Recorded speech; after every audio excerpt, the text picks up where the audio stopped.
大家好，这里是穷奢极欲，一个离不开钱的频道。长侨证券现金送钱给你，香港观众开户就有港币1400元，白送白不拿。长侨证券创始团队来自阿里巴巴、字节跳动、新加坡辉利证券等一线国际科技与金融巨头。截至目前，长侨证券于全球4地获得超过21张金融合规牌照或资格，香港、新加坡、美国、纽西兰都有持牌。现在长侨开户的奖励超级大方，香港客户开户就送港美股终身免佣，但凡有投资需求的都强烈建议开户，因为这种终身免佣都只有在一家公司的高速发展期间才会给到的福利，还有入金1万港币就可以获得600港币的现金，留存期间交易10次就可以再获得800港币。1400港币新客奖励真的很容易拿到，这么高的新客奖励只有通过我们的连结才能拿到。对许多台湾年轻朋友来说，养小孩不如养毛孩。2023年到10月前，全台湾新登记饲养的猫狗总数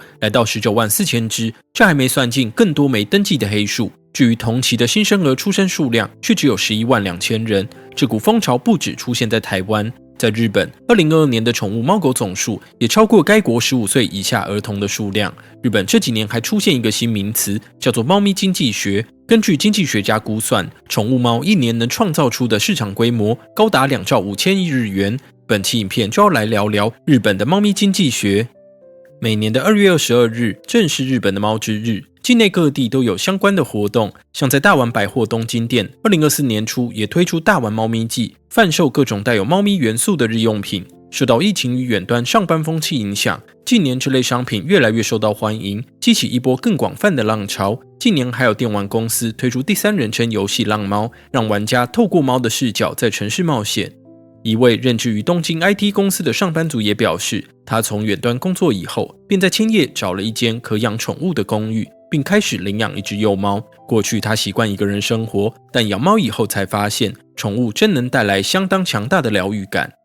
根据 NHK 统计，2020年日本新增猫狗宠物数量比前一年要增加约1.5%，创下5年来最大的增幅。值得注意之处在于，猫派现已逐渐压过狗派。根据日本宠物食品协会2023年公布的调查结果，当前全日本约有900万只宠物猫，而宠物犬却只有680万只，创下自2013年以来首度跌破700万只的纪录。在日本，虽然猫狗偏好有所波动，但宠物带动的市场规模却持续成长。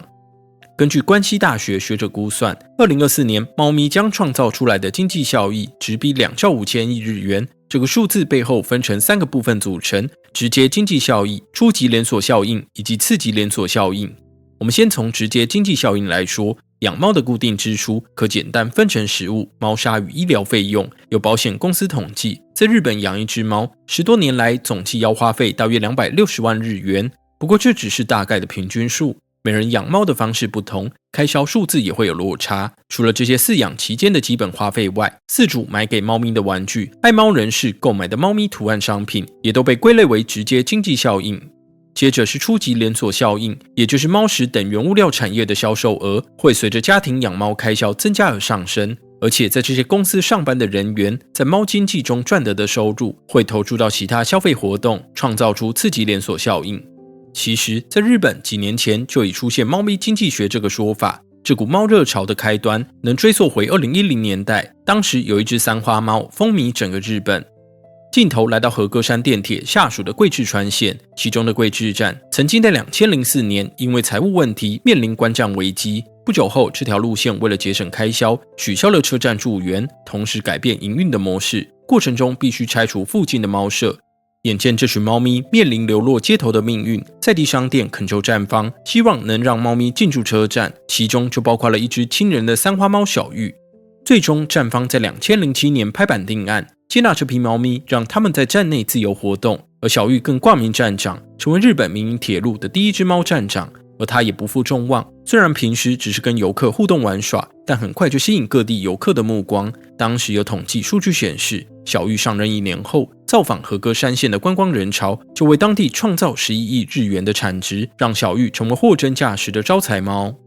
8年过后，高龄16岁的小玉年老过世，和歌山电铁还特地为他举办葬礼，多达3000位民众到场为他送行。即使离世，小玉的影响还在继续推进。根据统计，贵至川线的乘客数量从2005年的192万人次成长到2015年的232万人次，直到近年，小玉依旧庇护着这个车站。像在新冠疫情期间，日本旅游业受到冲击，和歌山电铁为了起死回生，特地推出小玉电车拼人气。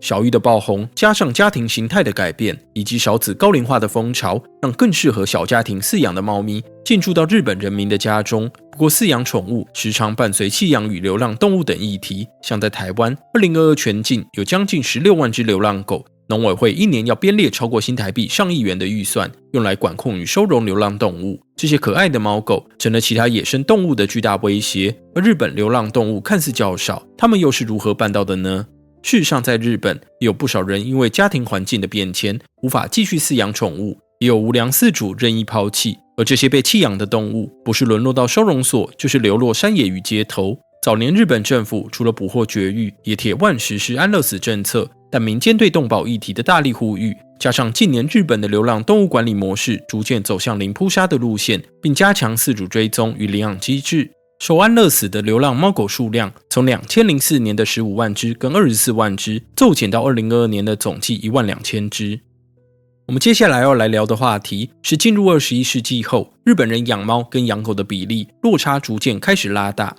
我们前面有提过，日本人饲养的猫咪总数比狗要多出200多万只。事实上，大约从2010年开始，日本宠物狗的登记数量就出现下滑的趋势，宠物猫的数量则相对稳定。纵观日本与专家的说法，在历史上，猫咪曾对日本社会造成困扰，后来才成为家庭宠物的主流。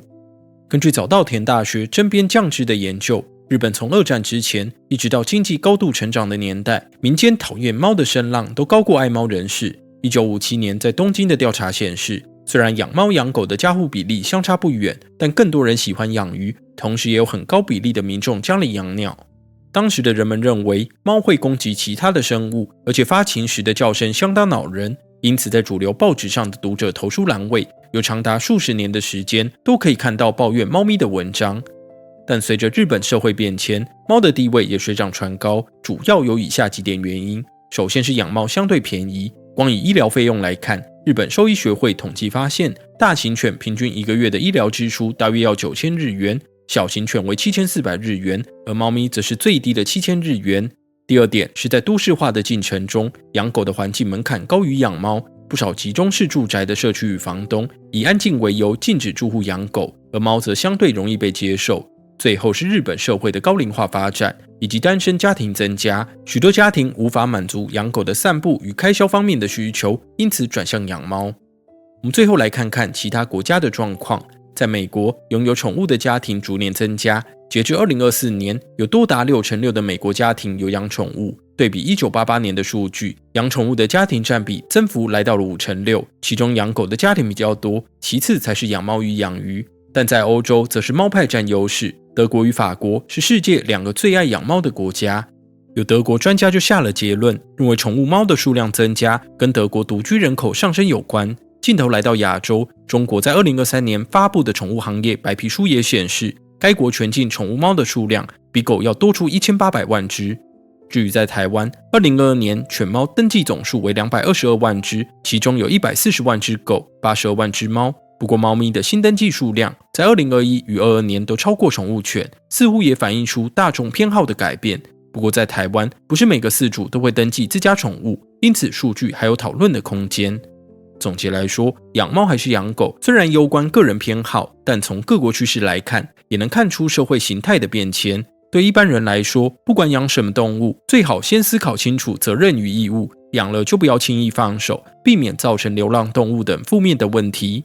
好了，这集的重奢就到这里。对这个话题有兴趣的朋友，不妨在下面留言聊聊你们的想法，也欢迎追踪我们的脸书与 IG。我们下一集再见，拜拜。